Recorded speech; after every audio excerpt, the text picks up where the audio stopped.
देवेंद्र फडणवीस आणि आदित्य ठाकरे भेटतायत, अर्धा तास भेट झाली आहे असं समजतंय आम्हाला. आपल्याकडे काय माहिती आहे याविषयी? आता माझ्याकडे काहीच माहिती नाही. आपल्याकडे माहिती आहे की अर्धा तास भेट झाली म्हणून. मला एवढीच माहिती आहे की ते एकाच हॉटेलमध्ये त्या ठिकाणी दोघे आलेल्याची माहिती आहे. त्याच्यामध्ये ते भेटले का, अर्धा तास भेटले का, गुप्त चर्चा झाली का, या संदर्भात मला काहीच माहिती नाही, जे आपल्याला माहीत आहे. त्याच्यामुळे त्या हॉटेलमध्ये काही व्यक्तिगत कामासाठी आले का, त्या ठिकाणी आदित्य ठाकरे काही विकास कामांच्या संदर्भात या कुठल्या अडचणींच्या संदर्भात त्या ठिकाणी समस्यांसंदर्भात भेटायला आले, हे या ठिकाणी आता फोनवर किंवा तुमच्याशी बोलून किंवा टीव्हीवर बघून समजणार नाही. तर प्रत्यक्षदर्शी त्या ठिकाणी दोघे भेटलेत का, त्या ठिकाणी चर्चा त्यांची होते काय, त्यानंतरच आपल्याला अनुमान काढता येईल ना. आता त्या ठिकाणी आपण जर तर म्हणजे अंदाजच व्यक्त करणं आहे, याच्या पलीकडे काय आहे.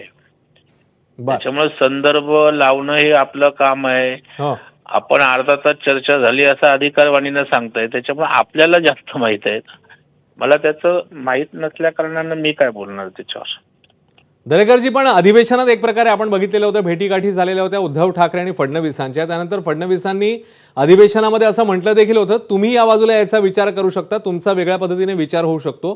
त्याच्यानंतर अशा प्रकारची बातमी येणं हा केवळ योगायोग समजायचा दरेकरजी? हो, योगायोगच असं वाटतंय, कारण आपण भेटीगाठीचा संदर्भ आपण लावताय. या संदर्भात दोन्ही नेत्यांनी त्या ठिकाणी स्पष्ट भूमिका घेतली. त्या ठिकाणी विरोधी पक्षनेत्यांचा निरोप समारंभ असताना खेळीमेळीच्या वातावरणात त्या ठिकाणी ते झालेलं वक्तव्य होतं, ज्याचं नंतर उद्धवजी ठाकरे साहेबांनी सुद्धा या हलक्या फुलक्यात असे गोष्टी मनमोकळेपणाने खेळीच्या वातावरणात होत असतात.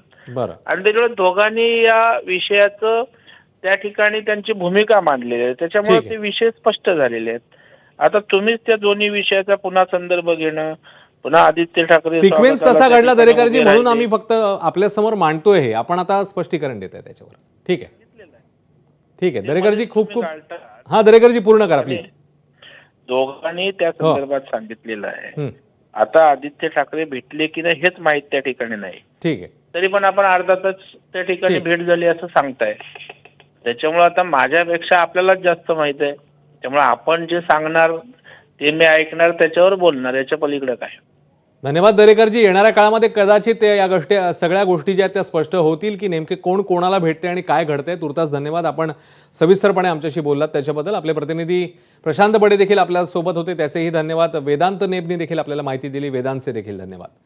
तेव्हा या घडीची मोठी अपडेट आहे की आदित्य ठाकरे आणि फडणवीस हे एकाच हॉटेलमध्ये होते आणि त्या दोघांमध्ये भेट झाल्याची